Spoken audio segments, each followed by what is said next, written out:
Hey, what's up, everybody? This is your boy, the dope ass dude, and I am so excited about tonight and everything that is going on tonight. I mean, because we have an amazing guest that is going to be here with us tonight, talking about some incredible stuff that I think is going to change the lives of so many of you watching on tonight.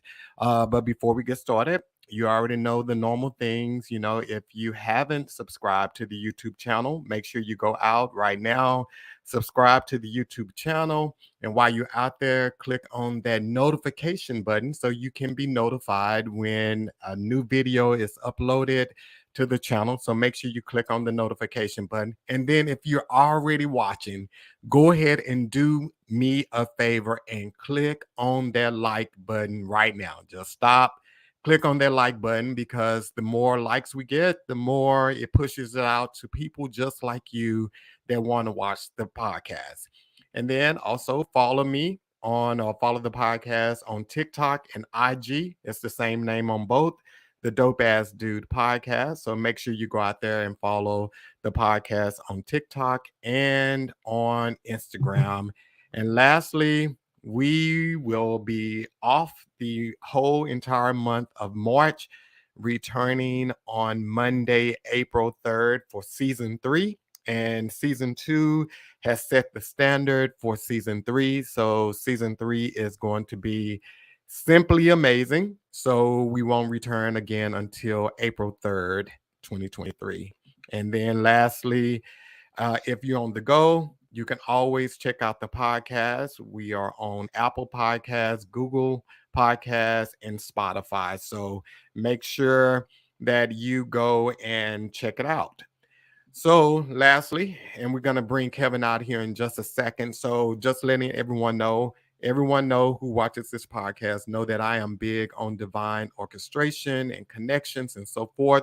So, I was out on YouTube and I was looking for information on narcissism, and I came across one of Kevin's videos, and he was giving 3 points of the no contact rule when coming out of a relationship. So I watched that first video, and then I found myself watching at least 10 of his videos because they were so amazing. I just could not stop. So if you have never ever experienced this guy before, I am truly excited to introduce him to you, because I think your life will forever be changed after tonight meeting him. So we're going to go ahead and bring him on out here, and I'm going to give you guys a warning. This guy is one of the coolest, flyest, hippest, if that's a word, hip dressing guys on the net. So you'll see what I'm talking about when I bring him out.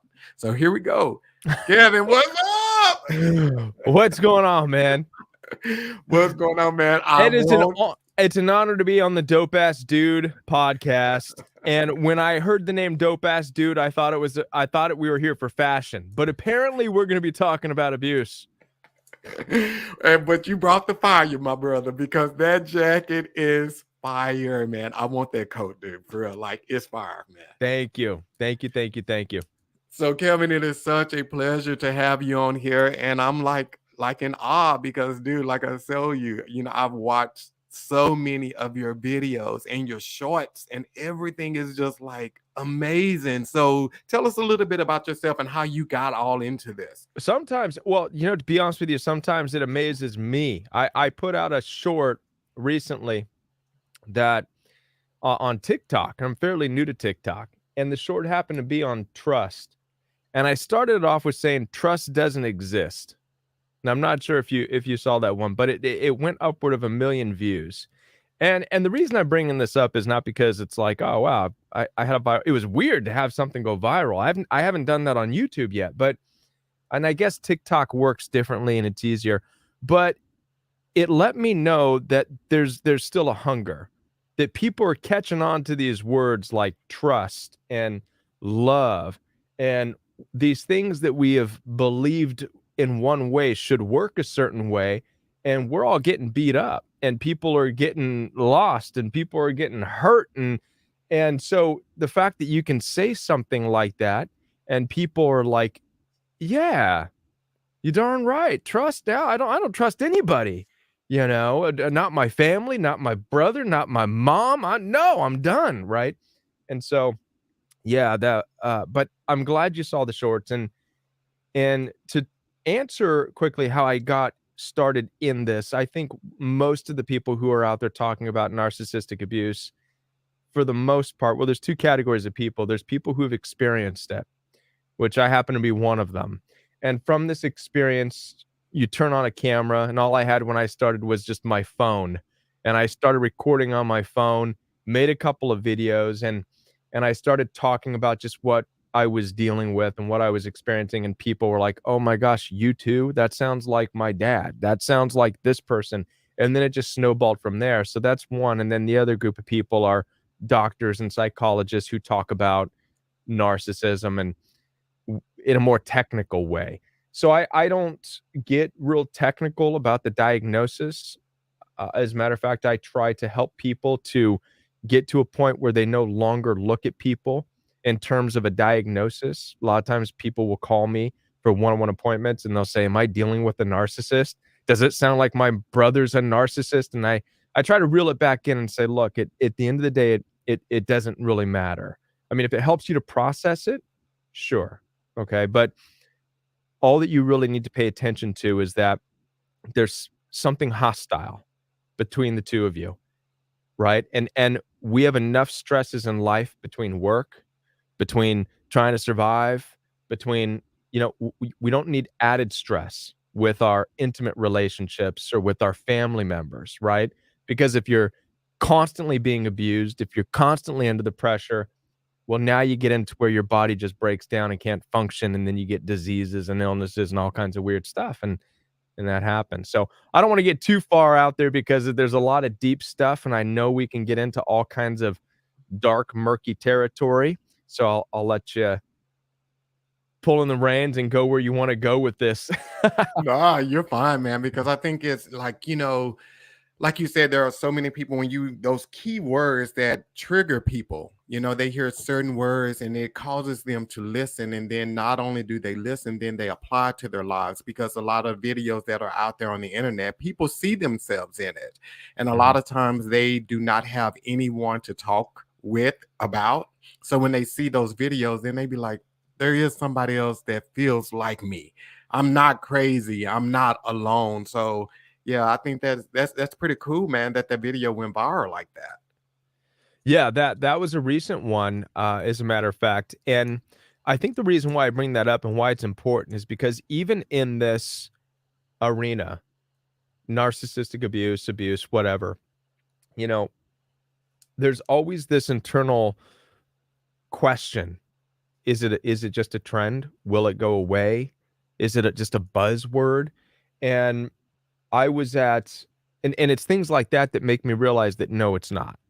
What we're dealing with will never go away. As a matter of fact, it's just now starting. It's like Pandora's box is opened. And for the first time now, people are walking away from dysfunctional family units where in the past, they were told they had to stay and sweep things under the rug and lie for their daddy and lie for their mama. And, now we're beyond that. We're like, no, I'm not lying anymore. It's hurting me. I'm not going to be right. And I was at the gym just the other gosh, I'm trying to get in shape, right? So I was at the gym last week and there was a gal, she was working out next to me and we chat every now and then when I see her there and I'm like, how's life? Asking her a question, just chatting. And she's just going off. She's like, I had a rough week. I'm done. I'm done with people. I'm just over it. I'm done. And I was like, wow, rough week.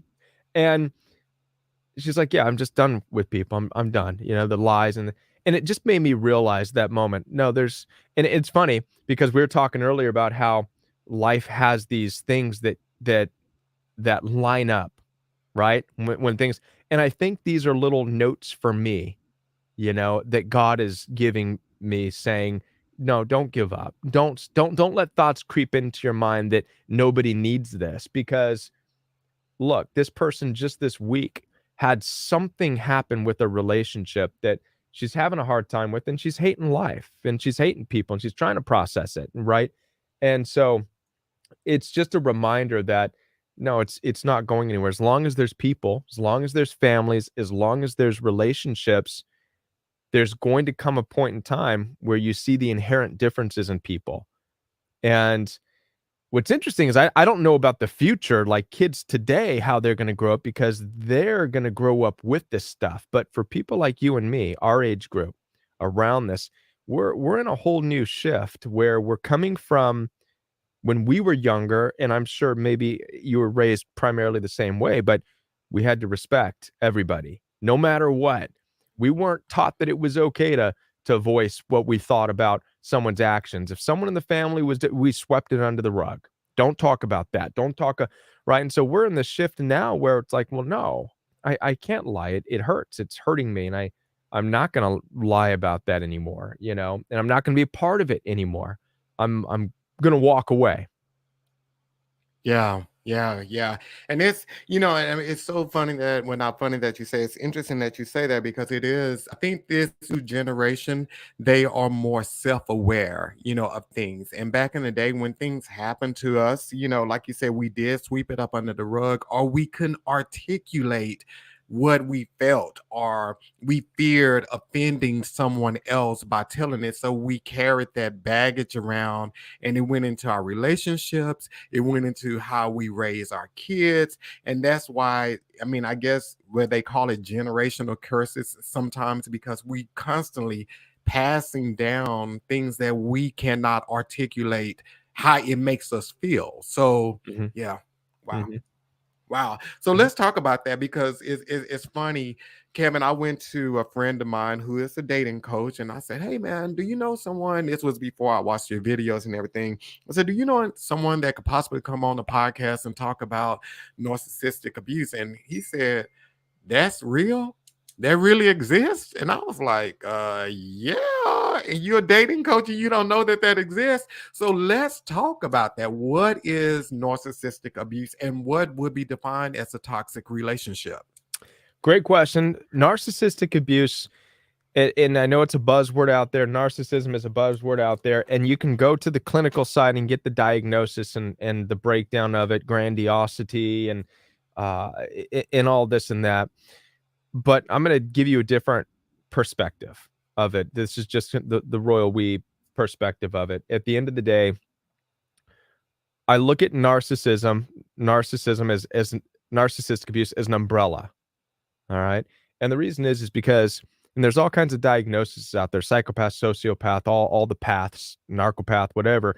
And narcissism becomes just a display name that all these things can kind of fit under, because it helps people basically to understand something's wrong in the relationship. And that's really how I look at narcissism. It's an umbrella. And people get too hung up oftentimes on the diagnosis. They're like, am I dealing with a narcissist? Is this what I'm dealing with? And I have to stop them and say, wait a minute, wait a minute. Is there something wrong in the relationship? Are you being attacked? Are you being abused?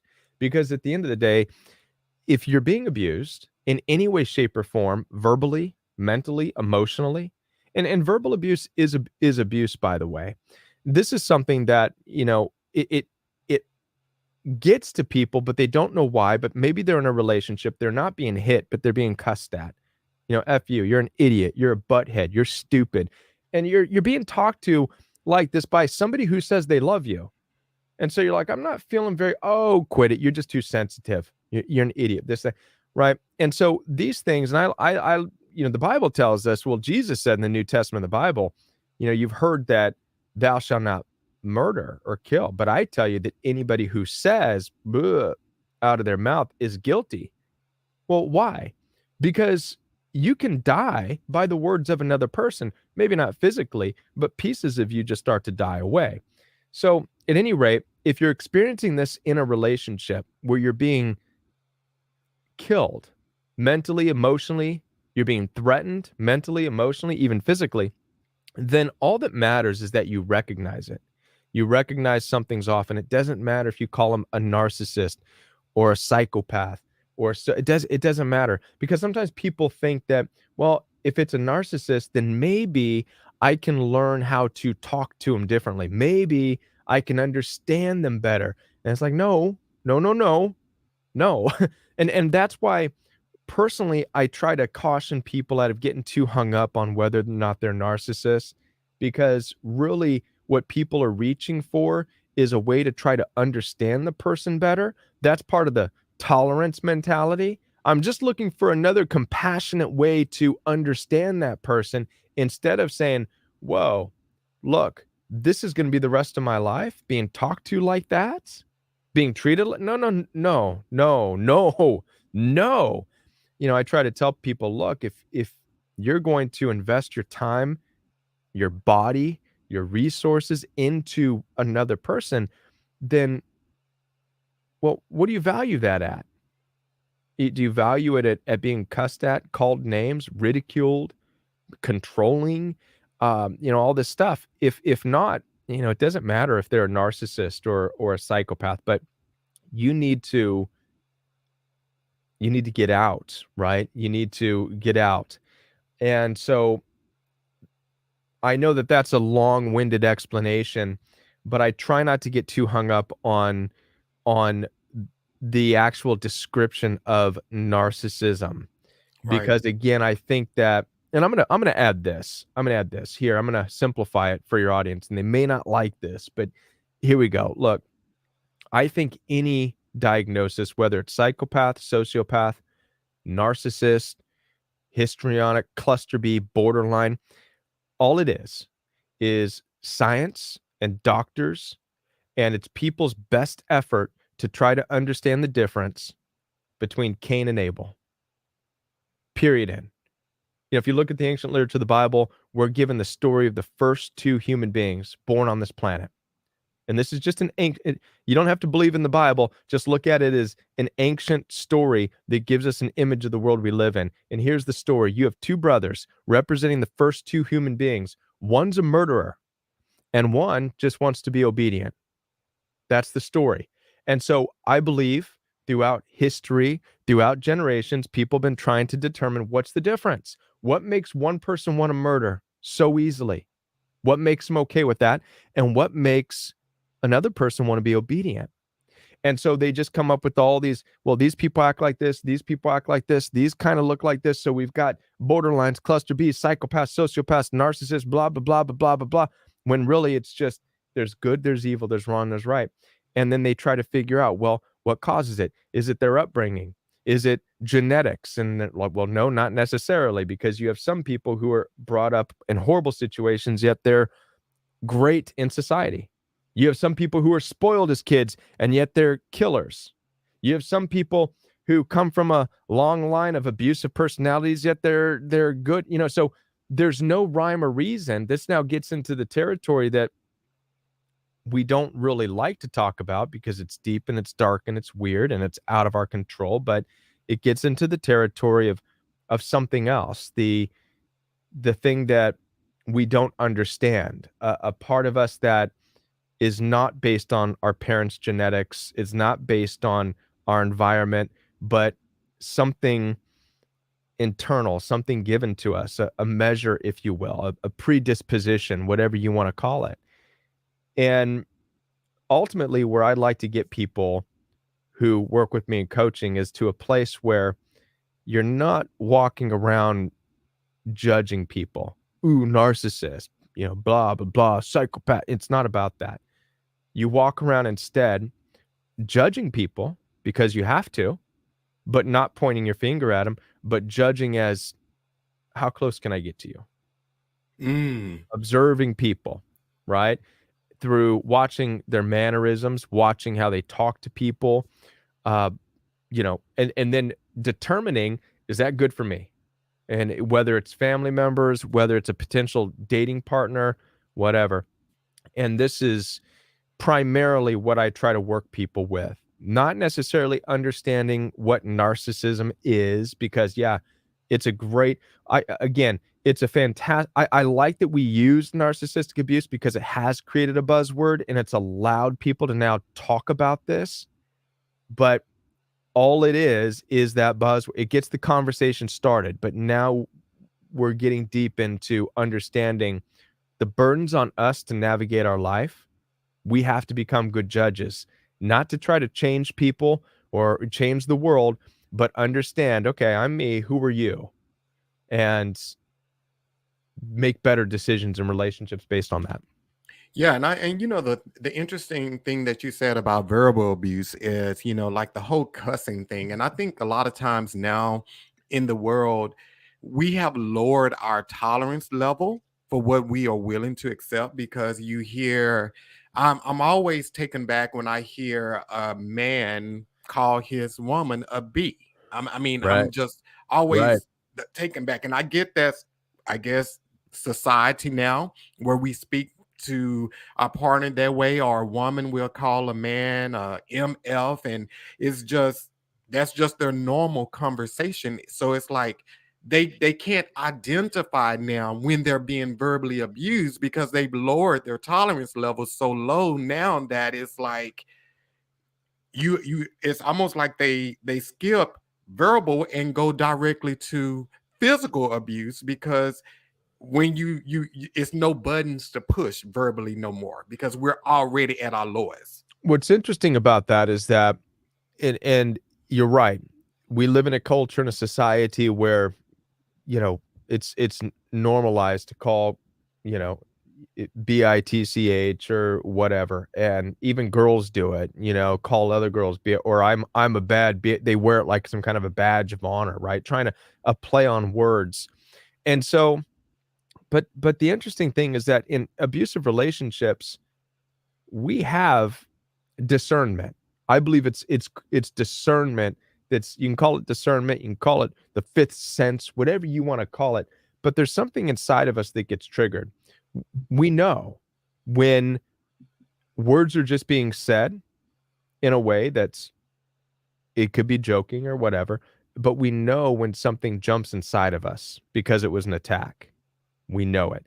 What abusive personalities do is they do in fact attack you in an effort to crush you, in an effort to gain some form of control over you.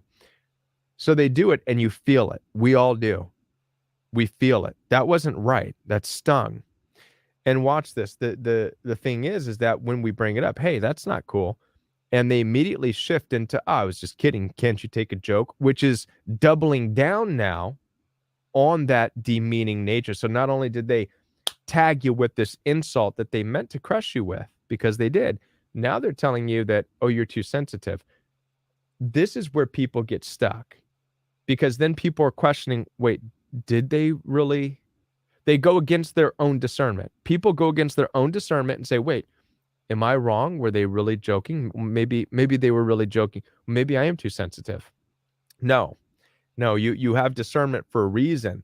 That discernment, you can call it spiritual, you can call it whatever you want to call it, but it's something inside of you that says, this isn't right. This person is dangerous. This person did that on purpose. We do need to learn how to listen to that at no matter what the cost. If we need to walk away and say, no, I don't like it, and the person starts freaking out, oh, you can't take a joke. I mean, more the reason to walk away, because what that person's showing you right there is that they can't listen to you. They cannot validate you. They cannot stop and say, whoa, wait, maybe you're right. Maybe I shouldn't have said that. I'm sorry. And this is how I tell people this. You'll know if you observe and you watch and you dialogue with people, you'll learn who will really pay attention to you, because you want somebody who's going to be concerned with you, with your concerns, right? In a healthy relationship. So yeah, I really feel like we're coming into a time where we need to pay attention to our discernment. When it says, ouch, that hurt, listen, it's a red flag. So I know at some point I'm going to want to maybe talk about red flags, but the biggest red flags, right? Because there's videos out there saying, if a narcissist does this, it's a red flag. If they do that, it's a red flag. No. The biggest red flags are going to be inside of you. The biggest red flags are going to be that moment where you feel uncomfortable. That's a red flag. The moment where you feel you're afraid to express something, that's a red flag. The moment where you feel, I don't, that's a red flag, because you stop, your ability to be honest is being squashed. That's a red flag. Wow. So what are some of the red flags people should look out? Let's talk about that. How can they identify red Sure. flags and know that it's not a red flag? I mean, know that it's a red flag and not previous baggage that they're carrying from, past relationships, because a lot of times people jump from one relationship to the next without properly healing. And then the next relationship, someone may do something that's a little bit similar. It's not even the same, but it raises and they think it's a red flag. So how can you discern what's a red flag or not? I mean, I get Yeah. what you're saying about it stings, but It's internal. So I break red flags up into two categories to help people understand it. There's external red flags, and then there's internal red flags. External red flags are highly individual. So meaning, depending on who you are, an outside red flag might not be an outside red flag. So for example, we talked about cussing. People who walk around saying F you and F this and F. Well, listen, there's some countries that do that. I don't know, Australia or whatever. They walk around going F these people, F those people, and maybe in Ireland. So that wouldn't be really a red flag, all right, that they would pay attention to, because that's just how they communicate. But there'd be other things to pay attention to. And for me, I don't like that. It's not part of my value system. I'm not an Irish person. I'm not an Australian or whatever. So I don't want to really associate with somebody who's walking around saying F this and F that and blah, blah, blah. So to me, that would be a red flag. So in order to know external red flags, that's an external red flag. That's something that you observe with the other person, right? And I'll give you one more example. Maybe how they treat other people. Maybe they're mean. Maybe he's talking down a waiter, or maybe she's yelling at somebody, right? So you can look at these external things and say, yeah, that's not healthy for me. I can't deal with that, right? But again, that's going to be dependent on who you are, because you might be okay with some of those things, okay? So before you can get to understanding the external red flags, you have to first know who you are. And this is probably the biggest failure of everybody in relationships, is not really knowing who you are. I think we all think we know who we are until we get into a toxic relationship and we realize that we don't know who we are. Because if we knew who we were, we wouldn't be in that toxic relationship. Because when you know who you are, you're comparing and you're judging everything externally to who you are, right?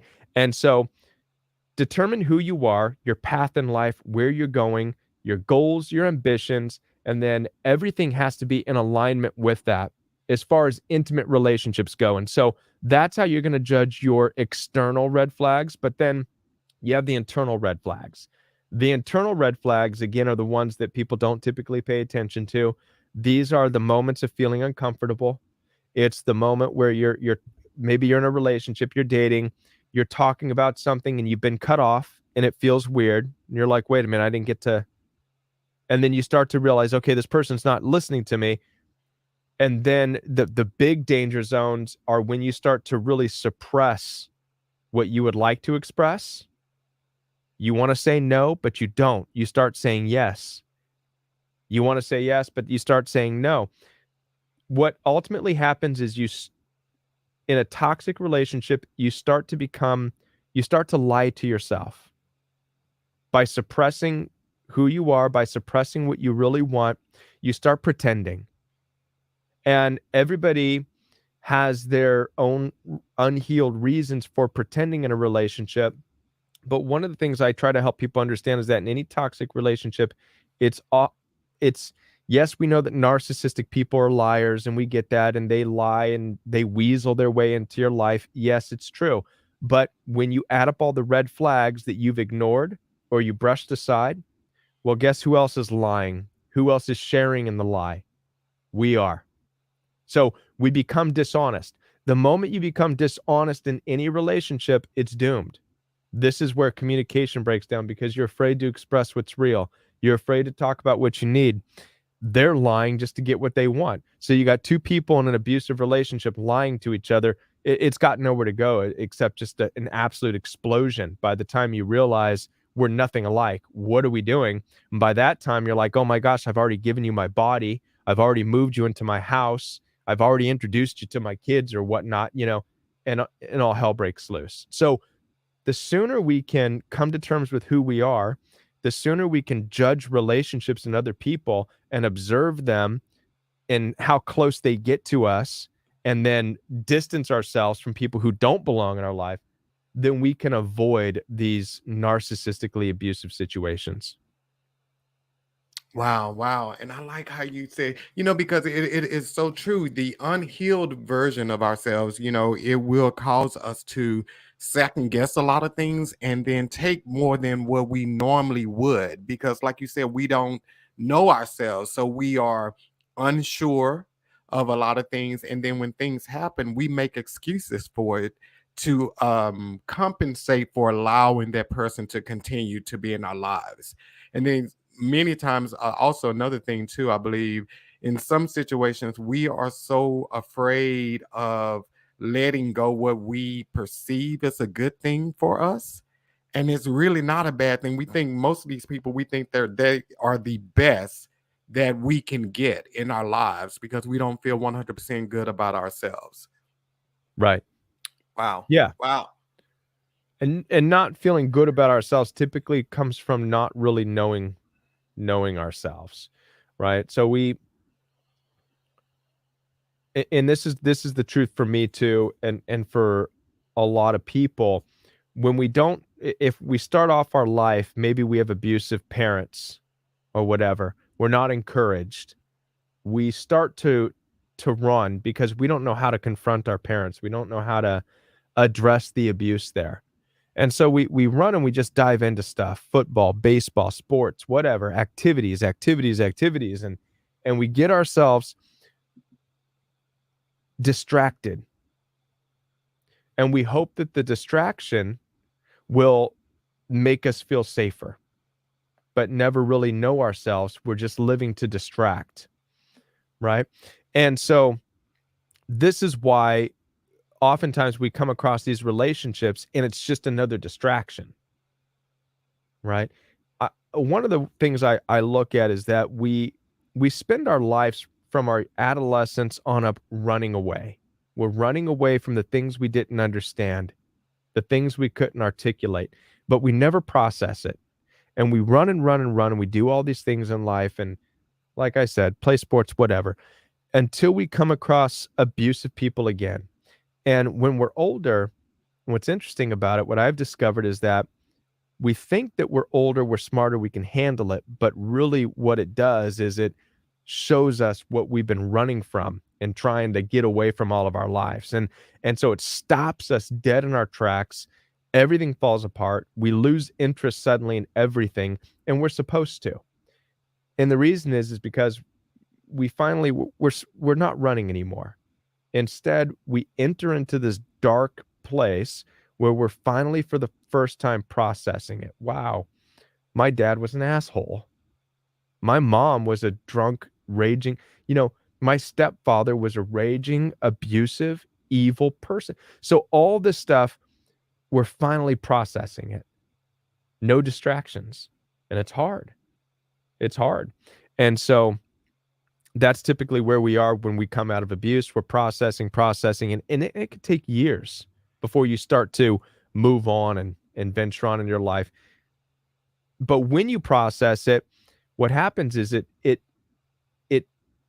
builds you up stronger. So you're now more aware. So you go back into the next part of your life ready to judge the world differently, judge relationships differently, right? So a lot of people ask me, Kevin, when will I be the person I used to be? Well, you're never going to completely be the person you used to be, right?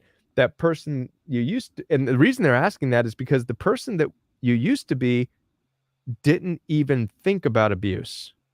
The person you used to be didn't really think bullies were real, right? It just so but now this new person you are is much more aware, and you accept the reality, wow, okay, I share this world with murderers, thieves, rapists, molesters, abusive personalities, and there's me. Where do I fit in? Where do I belong? Where do I go? And now you live with that for the rest of your life. and it's uncomfortable. It's uncomfortable, yet it's a more protected version of yourself.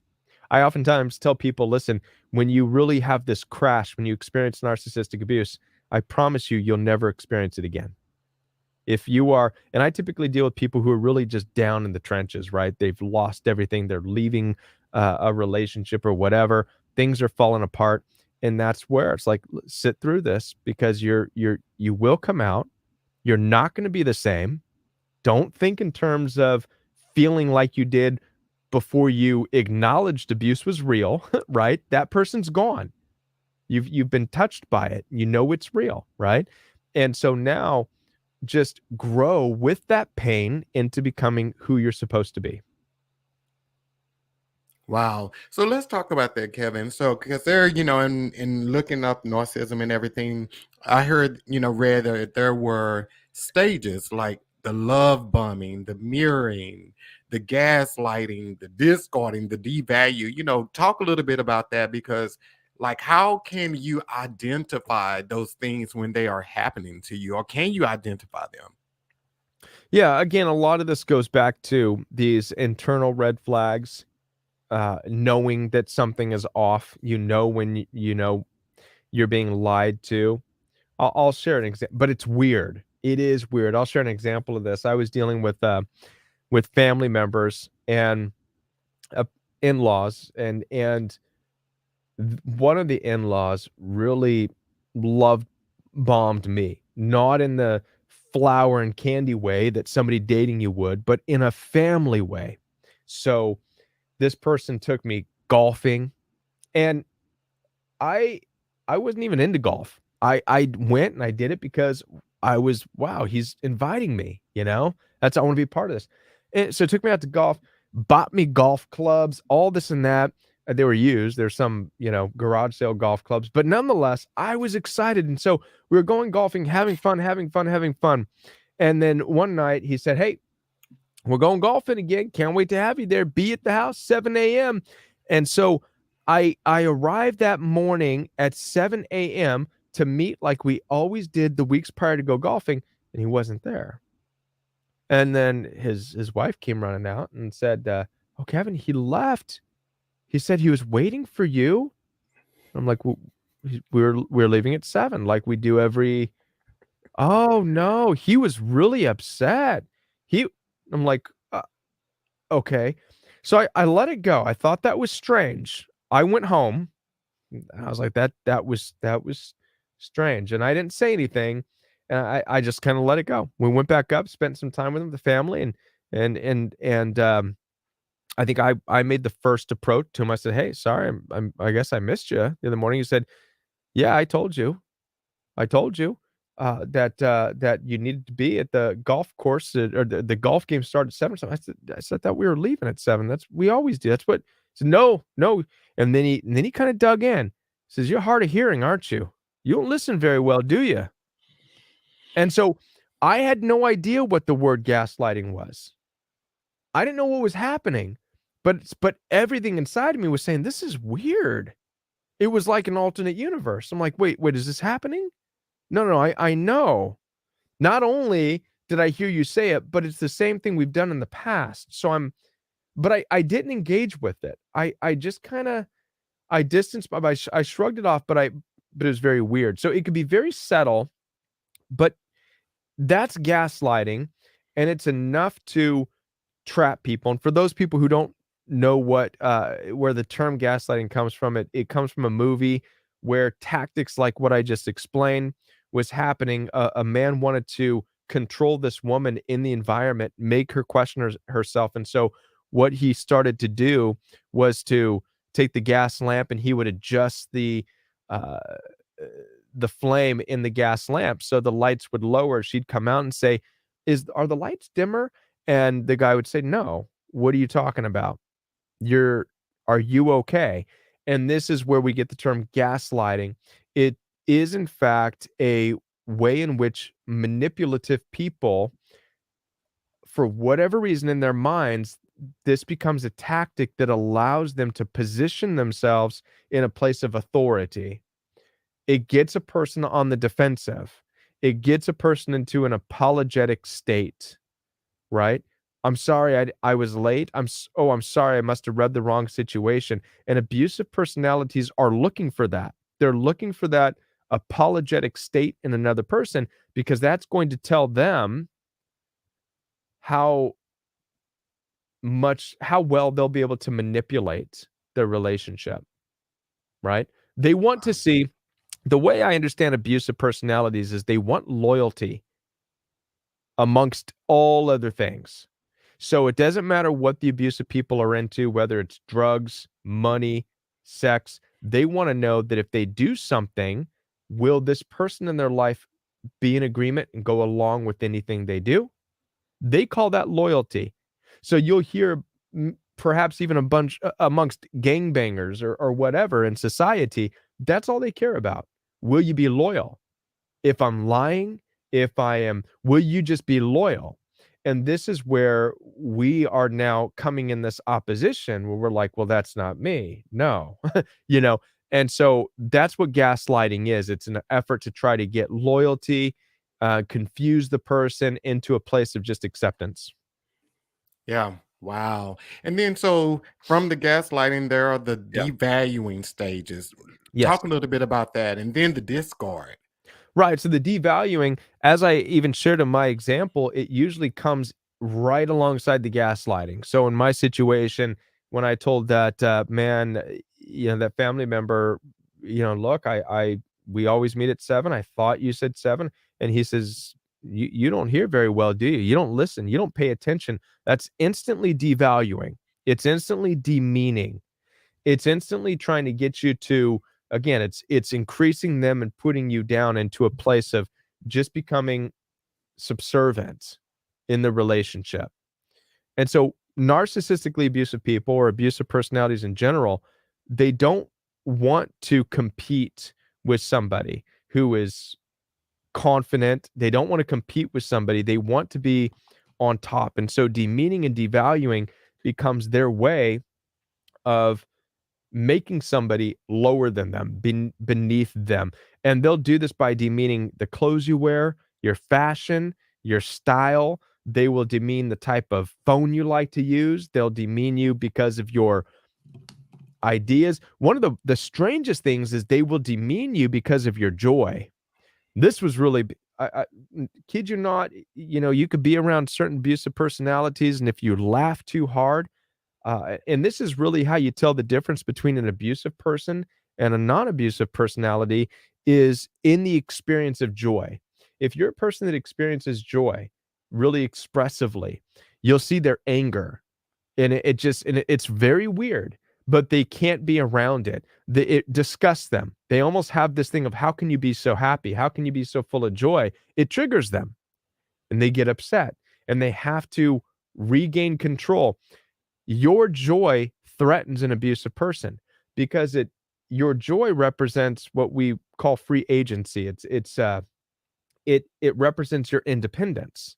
It represents you being separate from them. Something that brings you joy in life is a threat to them because they can't control it.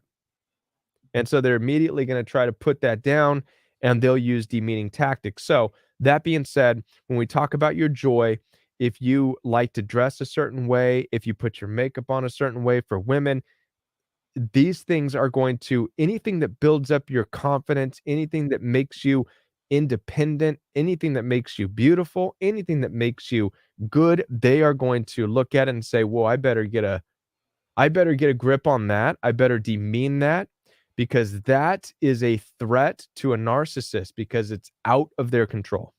Mhm.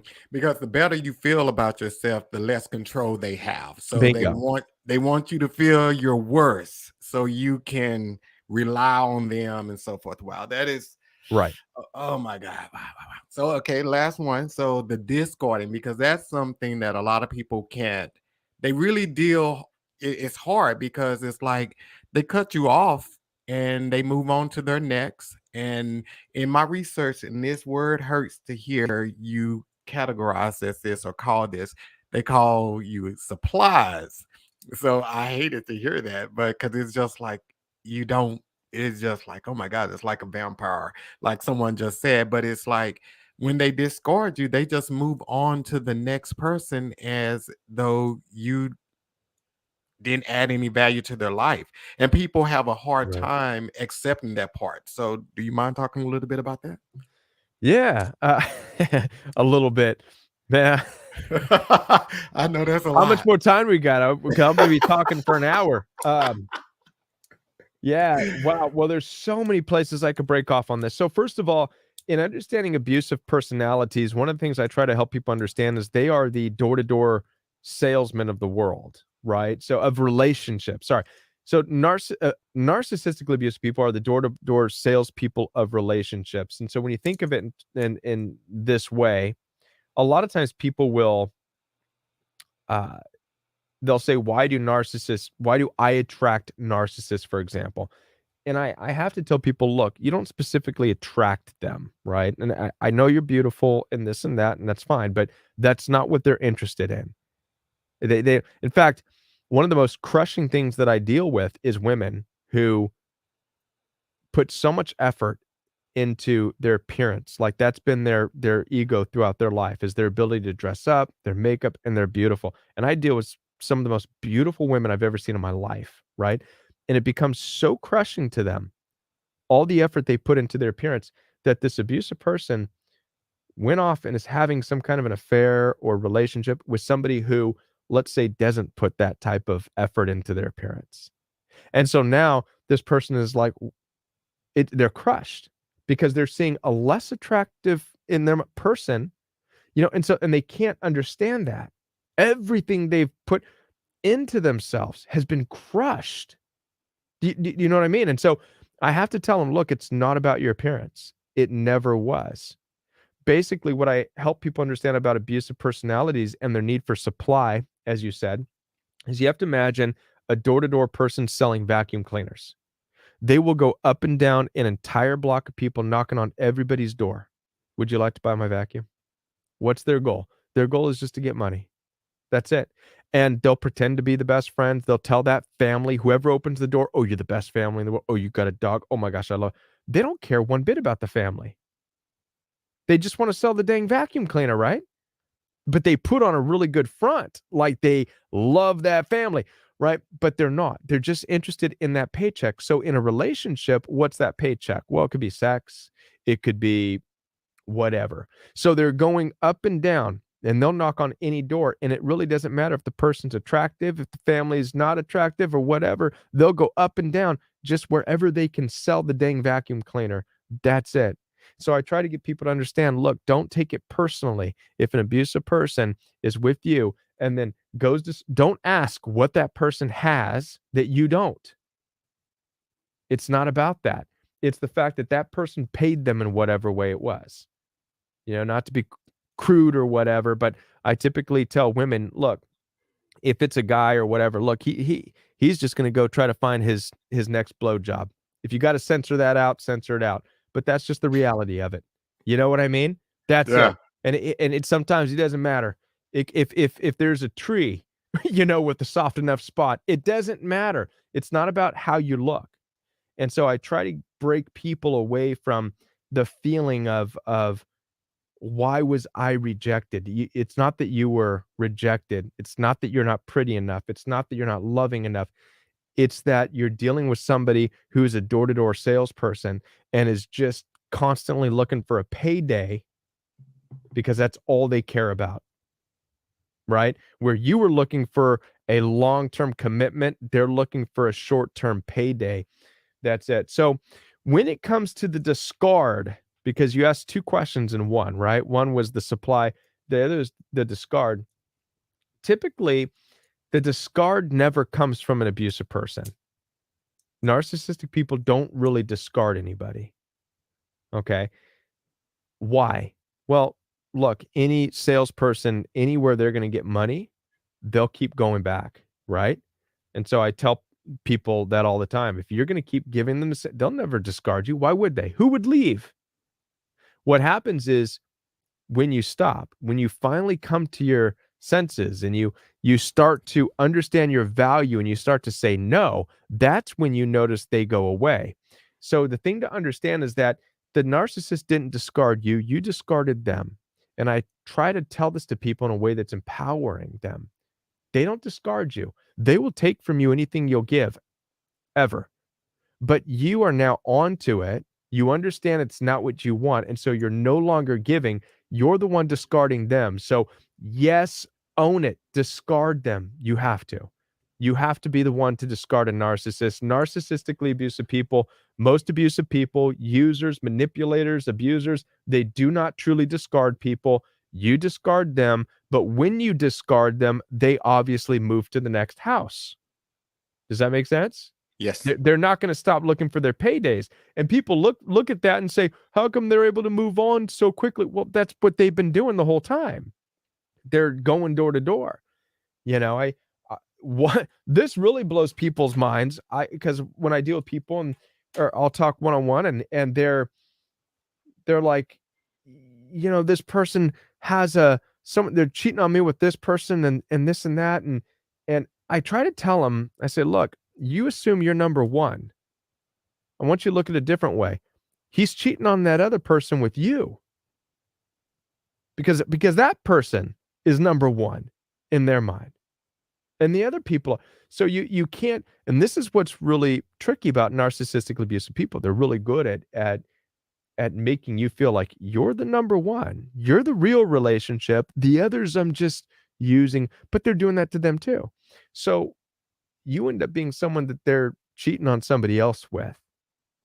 And that's really hard. That blows me. Sometimes I get silences when people hear that and they're like, I never looked at that. I'm like, yeah, you think you're number one. You think that he's cheating on other people in your relationship when really he's cheating on other people with you. So this is how you have to understand it and hopefully it gets you to where you're discarding them. You're like, no, yeah, I'm not down with that. Wow. And that is so true. I mean, like I said, I never thought of that and doing all my research because, they always make it seem like the narcissist is the one discarding you, but it is so true. They will keep you around as long as you're willing to supply them with whatever they want. If you are willing to like agree with whatever they're wanting you to do. Hey, I'm gonna have this person over here, and if you stay here and you can deal with that, you can stay here. But I'm gonna continue to take away from you. You have to take your power back, and you Yes. have to say, "I'm better than this," and I'm no longer going to accept that. As hard as it may be to do Right. that, you do have to take that power back. And wow, Yes. that's amazing. So we do have a question here for you. Yeah. So it's from a fellow podcast team here. So they said, our friends at Straight Up Real Talk would like to know, is narcissism a medical condition like schizophrenia or just a character flaw? That's a great question. So we talked about this a little bit. Narcissism there is a diagnosis, NPD. Is it a medical condition? This is where the jury is out. If you can look at narcissism, same thing as psychopath, sociopath, whatever, all the paths out there, really all they're doing is trying to understand the difference between this type of person and that type of person. A type of person who could kill, steal, and destroy versus a type of person who just wants to contribute and do good things in the world. I'm going to share this to all your listeners. And again, take it for whatever it's worth. But I stopped looking at somewhere in my healing journey. I stopped looking at people as narcissists, psychopaths, sociopaths, schizophrenic, whatever.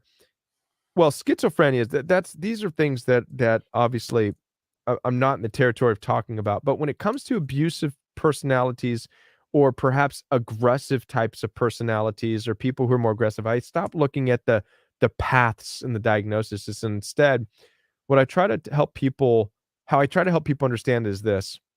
If you look at the animal kingdom, the animal species, it's all one species, the animals, right? And you have bears, lions, deers, rats, and snakes, right? I believe, and this is my opinion, that humans as a species, is no different. Within the human species, you have bears, deers, rats, and snakes.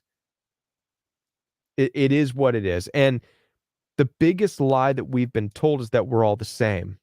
We're not. Again, we share a world with violent people, less violent people, killers, healers, right? It's all out there. It makes sense to look at it this way. And watch this. When you look at life this way, here's what you're going to discover. You ready? This is beyond healing. This is for beyond healing right here. When you look at the world in this way, and when you look at humanity in this way, you stop seeing paths and psychopaths, whatever, and instead you see a place for everything. You see that God does, in fact, have a place even for the most violent and vile things that you wouldn't think about, right? In fact, in the book of Deuteronomy, God says, I'm the God of good and evil. I cause my sun to rise on the righteous and unrighteous. So what you're going to discover is, just like in nature, there's a purpose for the lions, there's a purpose for the bears, there's a purpose for the deers, there's a purpose for the rats. There's a purpose. The problem is in humanity is that we stopped understanding the differences in all of us. And so we no longer look to try and find our kind, our tribe, our people. We no longer look for that. Instead, we think we're all the same. But if we start to figure out who we are, where we belong, what our tribe is, what our kind is, and we associate with those people intimately, and this is what makes nature what it is. Bears, lions, deers, they're able to live harmoniously, but they're intimate only with their own kind. Deers are intimate with deers only. Lions are intimate with lions. Bears are intimate with bears. And then they do what they do. They pollinate, and those take care of that garbage, and those take. So as human beings, if we start to look more at relationships in that way, if you identify yourself as, this is who I am. I'm a bear, right? Look at my fur. So you start to judge, and you start to look at who can I resonate with, and who I can't resonate with. You start to see there's a place for everybody, so I'm not going to judge them, but I'm not going to be intimate with anything that I'm not resonating with. And I think that's been the biggest problem, is that you can call it the hippie movement, you can call it non-denominational Christianity. Something came in and crept in and lied to everybody and said, no, we're all the same. Therefore, anything that, well, just pray for them. If you pray for them because they're different, then it will change. It doesn't change. You can't change a bear into a deer no matter what you do. You can take a bear and put it in a circus, put a hat and a vest on it, teach it new tricks, but it's still a bear. And I feel like this is what we do with perhaps people as well, if they're maybe a little bit more hostile by their nature. And so this is where I get into people and their nature. We all have a different nature. Some people by their very nature are more violent, more capable of violence. Some people are not. And so you can dress them up, teach them new habits, but at the end of the day, they're still capable of more violence. But watch this. When I ask people, I say, listen, let's say there's a time of war. Who would you rather have by your side? Somebody who's okay with violence, or somebody who likes to talk about feelings? Right? So suddenly it shifts. I'd rather have somebody who's right. Okay.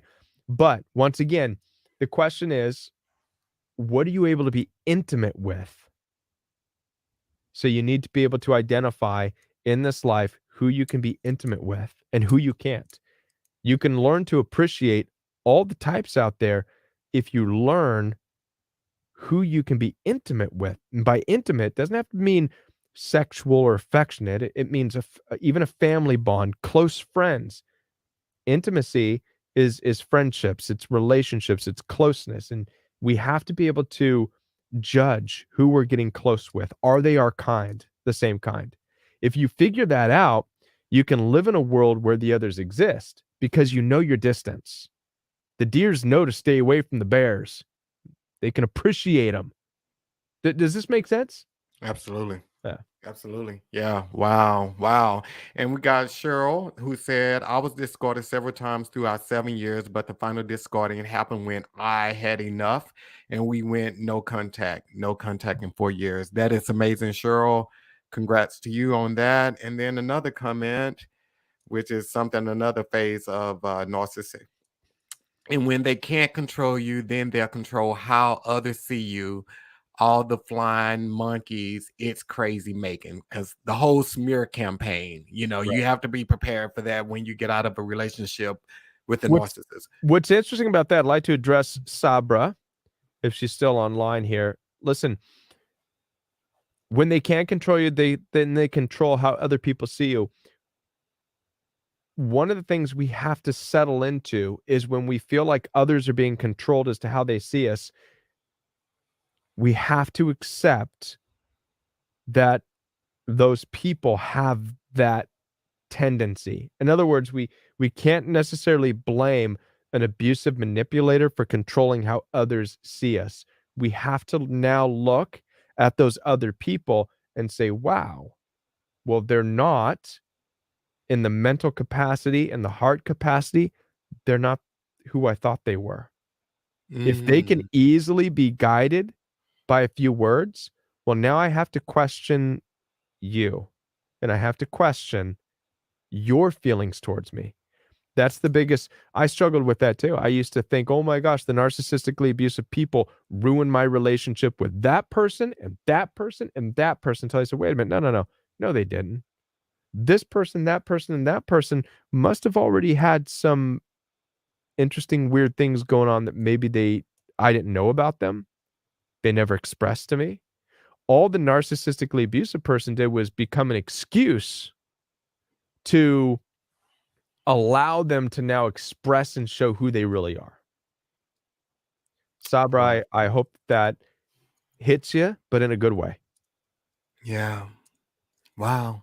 I never looked at it that way either, but that Yeah, is so true. when you leave abusive relationships, you it's not just an abusive person you're leaving. Typically, it exposes the whole lot of them that you've narcissistic abuse typically exposes everything you've been surrounded with, and it's not necessarily it doesn't feel good.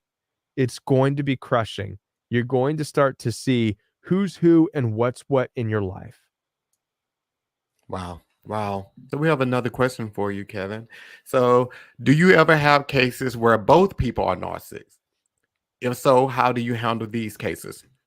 Great question. Yes. So it's not that both people are narcissists, but one of the things we discussed earlier in this conversation was the lack of honesty. So when you enter into a relationship, the moment red flags start to pop up, meaning something doesn't feel right, something's off about that, something's off about that. I don't know. But the more we ignore these red flags and we continue on in the relationship, we start to learn to lie. We start to learn how to be dishonest. The relationship is no longer driven by honesty and communication. It's driven upon just two people pretending. Anytime two people are pretending, eventually it's going to start what's called the cycle of abuse. There's a breakdown in communication. And then the next thing is a violent eruption where both people are erupting. Why? Well, because nobody's being honest to begin with. So is it that both people are narcissists? Perhaps, but it's more likely that both people just became very dishonest. Narcissistically abusive people are already honest or are already dishonest from the get-go because they're just trying to get something. They're looking for supply. They want sex, they want money, they want a warm body, whatever. Perhaps you're on the end of I want a commitment, I want a real relationship. This guy's really handsome or this girl's really beautiful and she's got excellent, you know, whatever assets. And so you're smitten by that. Whatever the case is, you start to become dishonest as far as what you really need. And this is what starts that cycle. And so it can feel like you're both narcissists, but in reality, you're both are just being very dishonest. Wow. So, Kevin, what should happen after a breakup with the narcissist? Like, how do people heal from that? Because it's traumatic. Like, how do you heal from that? How do you move forward? Right. So when you break up with a narcissist, obviously, when you break up, no contact is essential. Don't play silent. First and foremost, make a decision. Make a decision. You either are done with the relationship or you're not. A lot of people are like, well, I'm breaking up. Well, they breaking up 20, 30, 40, 50 times already. And they keep coming. So make a decision that you're done. This is the final discard, and it has to come from you. So when you break up, you're done with the relationship, which means you do whatever it takes. You block them, you change your phone number, you move 5 states. I moved 5 states away from the people, from the family members I was dealing with. I'm not playing around. You know, fortunately, I was able to. Finances and everything. I come from California, and it's expensive out there, and so a lot of things were kind of purging me to move away, which helped. But nonetheless, do whatever you can to get away. You can't be friends with them. Don't try, just be done with it. That's the first step. The next step is then to heal, to process it, to go through the pain of what just happened. You've lost a lot. You've been used, you've been abused, you've been lied to. You not only have to heal from the reality that there was an abusive person that you were dealing with who never cared about you, but you also have to start to get into why you allowed yourself to be used in such a way and for however long. And that's the hardest part. Most people who come out of abusive relationships with narcissistically abusive people are so mad at themselves. Why did I keep engaging? Why did and so you're gonna have to go through a process of self-forgiveness. Understand that it's not your fault, right? Necessarily. We all have been given narratives. Perhaps you come from a background like I did where church told you, hey, keep loving and you can change anybody. Perhaps you watched Disney's Beauty and the Beast movie on repeat 20 times a day when you were a kid, and you believe that you can magically turn any monster into a good person because that's what Disney told us that we can do. Whatever the case is, you're up against the narratives that you've been given all of your life. And that's not your fault. The narratives that you believed are not your fault. And so you can't blame yourself for that. So you have to be able to, and you're going to be mad at that, by the way. You're going to be mad at eventually you're going to listen. It's not uncommon that people, when they heal from narcissistic abuse, they go into some deep territory. I mean, they start questioning whether or not the earth is flat. Is the government a bunch of liars? Is the medical industry liars? Are their vaccines pumping us full of diseases? Is our food lies? Are we being killed by all the GMOs? People get deep because you go through a period where you realize you've been lied to. Nothing makes sense. This is where, when you ask what should happen after breakup with a narcissist, this is where you reach out for help. And this is what people on YouTube are for. This is what I'm here for. This is where whoever you're listening to and they resonate and you resonate with them, talk with them so that you know you're not alone in this, no matter how crazy you feel, how weird you feel, no matter who you're walking away from, a dad, a mom, your family system that's been abusive for years, a guy that's been in and out of your life for 10 years, whatever. You need someone who you can talk to that's going to understand that. So that's what you should do after breakup with a narcissist. No contact, and then focus on healing and then rediscovering yourself. Wow. And I like how you said someone who understands, because a lot of times we go to our friends and friends don't always understand these type of situations. Right.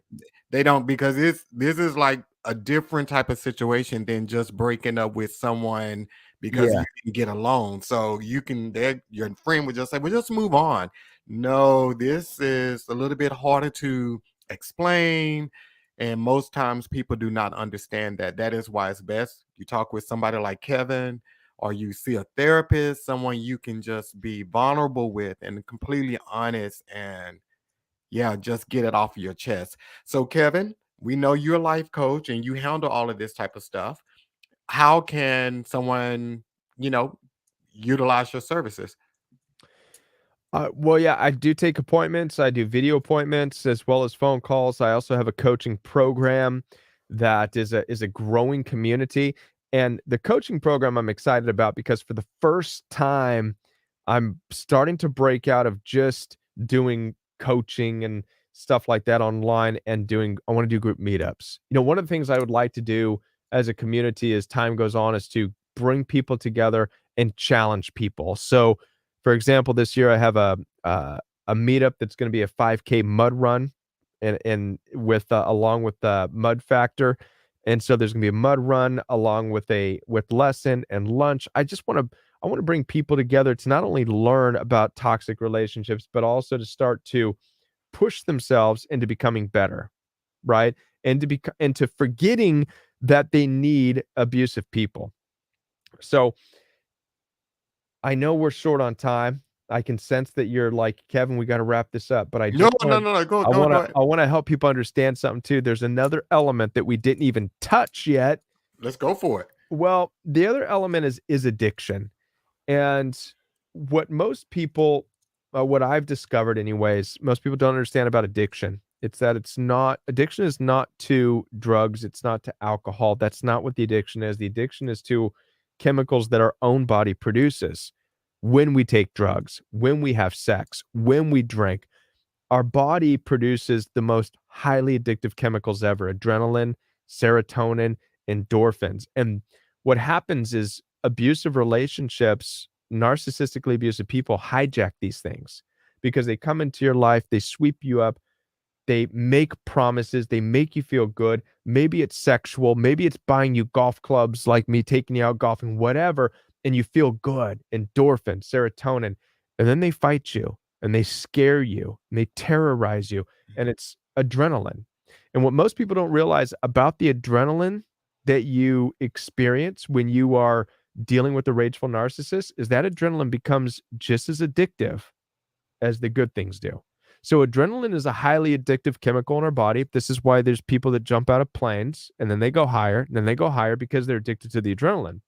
So when you're thinking about the narcissistic person in your healing journey, you have to understand, when you're ruminating and you're feeling all these chemicals, you have to understand that's your addictive nature. That's your body trying to get its chemicals going.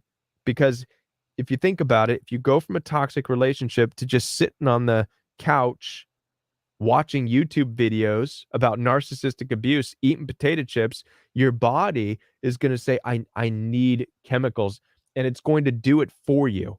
If you're not out of your seat doing something, then your mind is going to start thinking about the abuser because it's the only thing that's going to get your chemicals going. That being said, in understanding that, what the coaching program that I'm trying to do in the future is going to be not only discussing and healing from narcissistic abuse, but kickstarting our biochemistry in a different way, whether it's through a 5K mud run, whether it's through one day we do a sky's the limit challenge and we skydive. I don't know, but let's shock our systems. Let's terrify us ourselves. Let's scare our biochemistry in a way that lets our body know that there is a whole world out there full of things that can excite us outside of that abusive relationship. So that's what's cool about the Real Week coaching program. It's in its infancy, that part is, but it's going to happen. So there's the coaching program, there's phone calls, there's video calls, and they're all available underneath the YouTube videos, in the bio on Instagram. And I believe that one of your listeners is bound to receive an appointment. And so I'm excited about that. Whoever one of your listeners is, I'm excited for whoever. I would love the opportunity to talk with you.